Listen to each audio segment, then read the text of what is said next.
Giannis memang punya karakter yang tidak suka mendendam. Ia tidak suka mengeluh, tidak egois, dan selalu rendah hati. Maklum, ia memang punya latar belakang yang luar biasa.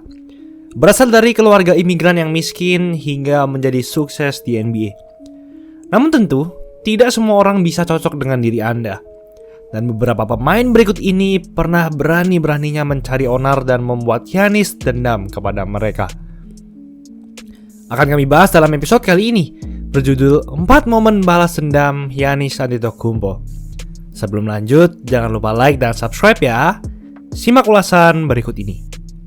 Giannis versus Jimmy Butler. Rivalitas antara Bucks dan Heat memang sudah sangat terkenal di beberapa tahun belakang. Wilayah timur NBA benar-benar menguat dalam beberapa tahun terakhir, puncaknya di musim ini. Namun kedua tim ini memang punya sejarah yang kuat. Sejak Jimmy Butler masuk ke Heat, ia membawa pengaruh yang sangat besar. Dari yang awalnya dibuang oleh Sixers dan Timberwolves, menjadi pahlawan di Heat. Dan memang sejak dulu, Jimmy Butler adalah seorang trash talker. Ia tidak pernah takut men-trash talk siapapun, bahkan rekan setimnya sendiri. Di musim 2019-2020, Bucks finish di peringkat 1 wilayah timur dan Heat finish di peringkat 5. Bucks berhasil melibas Magic di ronde pertama, dan Heat melibas Pacers juga di ronde pertama. Dan kedua tim ini pun bertemu di ronde 2 playoff.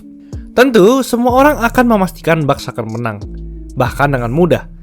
Tidak ada seorang pun yang memperhitungkan Heat. Namun ternyata yang terjadi adalah sebaliknya. Heat pun meninggalkan Bucks 2-0. Dan saat game 3, Butler melakukan ini ke Giannis.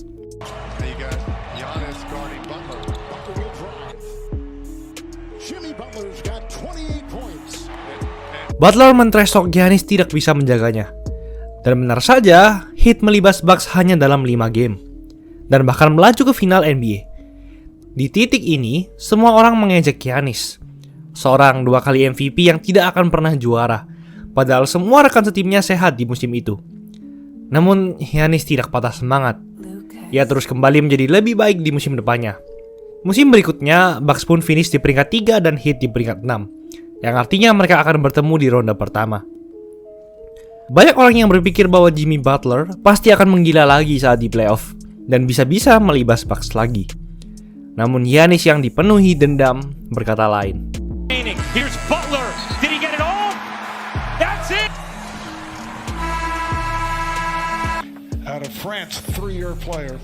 The Bucks, after being eliminated by the Heat, they sweep Miami. First time an Eric Spoelstra team has been swept in the play. Heat disapu bersih tak berkutik 4-0 dan Bucks menjadi juara. Giannis versus Carmelo Anthony. Pertengkaran ini juga sudah terjadi sangat lama. Ketika Giannis masih rookie dan Melo sudah menjadi superstar di NBA. Melo sudah menjadi 6 kali All-Star saat pertengkaran pertama ini terjadi. Di sebuah possessions terjadilah hal ini. Carmelo Anthony, something that got the attention of young Giannis. Setelah hal ini terjadi, Melo berkata, "Kid, you can't defend me." Atau, "Nak, kau tidak bisa menjagaku." Tapi wajar saja kalau Melo berkata hal tersebut. Karena Giannis waktu itu masih seorang rookie yang tidak terkenal, yang namanya susah sekali untuk diucapkan. Melo juga saat itu masih seorang superstar, selevel dengan LeBron James. Namun Melo tidak tahu bahwa ia telah membangkitkan amarah dari seorang bocah yang akan mendominasi liga bertahun-tahun kemudian.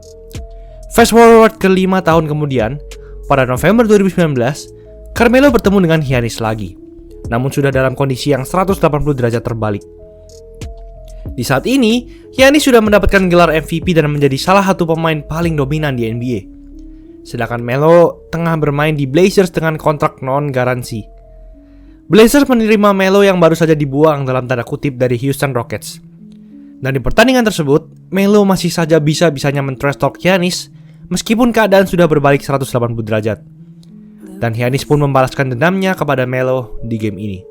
Goes about 6'8" or listed at 6'8". Here's the first half. Here is Anthony, got the step, goes all the way. Giannis checking the clock, going 2 for 1 right here. Giannis goes all the way. And is fouled. Game as a Blazer for Carmelo Anthony. Here's Giannis. Digging into his teammates a little more, something he was uncomfortable with last year. Nothing uncomfortable with that move. Bucks membantai Blazers di game ini.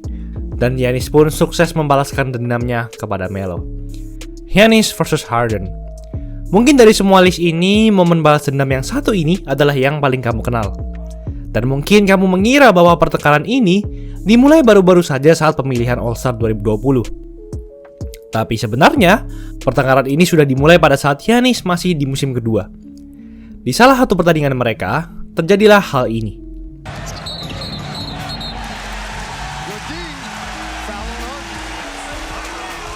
Di saat itu, Giannis masih jauh belum sehebat sekarang, dan posturnya masih kurus.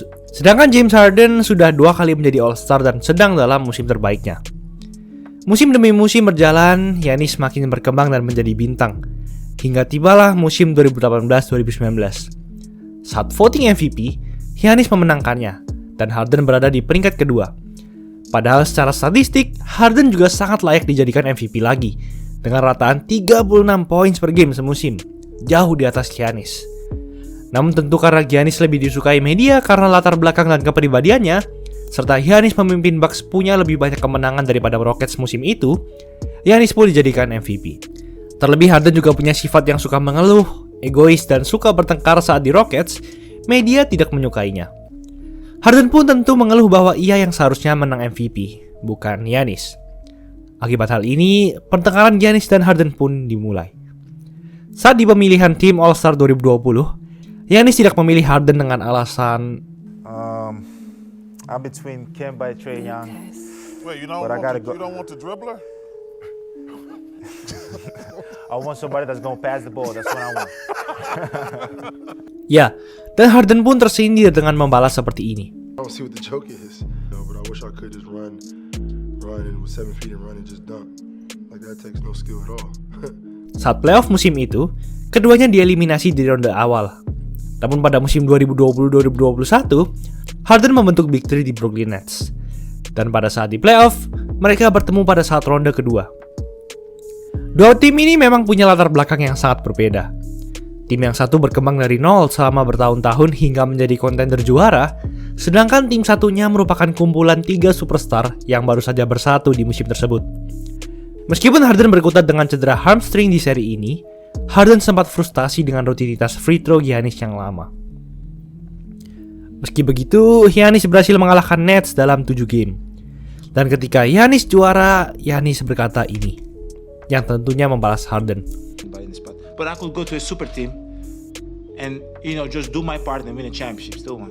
But this is the hard way to do it, and this is the way to do it. And we did it. Fucking did it. Giannis versus NBA. NBA sempat meremehkan Giannis tentu pada saat ia masuk ke NBA pada 2013. Bahkan ini adalah salah satu alasan Giannis masih dibenci sekarang oleh para pemain-pemain NBA lainnya karena ia tidak terkenal dulunya. Ia berasal dari negara Yunani, sebuah negara yang tidak terlalu banyak menyumbang pemain hebat di NBA. Mungkin kalau Giannis berasal dari Kanada, Australia, atau bahkan China, mungkin NBA tidak akan meremehkannya. Memang ada video-video Giannis saat di Yunani bermain layaknya sebuah monster. Namun para scouts berpikir, video itu adalah ketika ia bermain di Liga Divisi 3 dari negara Yunani, bahkan bukan liga profesional. Jadi banyak scouts yang tidak yakin apakah ia bisa seperti itu di NBA, liga nomor 1 di dunia. Terlebih lagi, ia masih sangat muda ketika ia ditarik ke NBA, di usia 18 tahun. Para scouts menjulukinya versi jelek dari Kevin Durant, dengan postur kurus tinggi yang mirip, namun kemampuan menembak yang buruk. Karena hal itu, Giannis hanya didraft di urutan pick ke-15 ke Milwaukee Bucks. Dan tentu, bila Anda didraft di luar top 10 picks, tidak banyak yang akan memperhitungkan Anda di NBA. Ditambah lagi, ia tidak terlalu bisa bahasa Inggris dan tidak pernah bermain di Amerika sama sekali sebelumnya. Namun Giannis tidak peduli dengan semua omongan tersebut. Giannis makin berkembang dari musim ke musim, makin berotot, dan makin unstoppable. Ia menjadi Most Improved Player 2017. Ia makin berkembang lagi dan dominan dengan menjadi back-to-back MVP 2019 dan 2020. Ia sempat gagal membawa Bucks melaju jauh di playoff di awal-awal. Ia bisa saja pindah ke tim lain dan membentuk super team. Namun dengan dedikasi, kesabaran, dan semangat pantang menyerah, ia bisa mewujudkan mimpinya, membalas semua orang yang meremehkannya, dan membawa cincin juara bagi Milwaukee Bucks, tim yang melahirkannya. Itulah ulasan mengenai episode kali ini. Yo guys, buat kalian yang mau cari-cari jersey basket, langsung aja cek sosmed @easysportswear. Tersedia di Shopee, Instagram, dan Tokopedia. Kuy, buruan diserbu! Jangan lupa like, komen, dan subscribe agar channel ini bisa berkembang dan menghasilkan video menarik lainnya. Thanks for watching, I'll see you in the next video.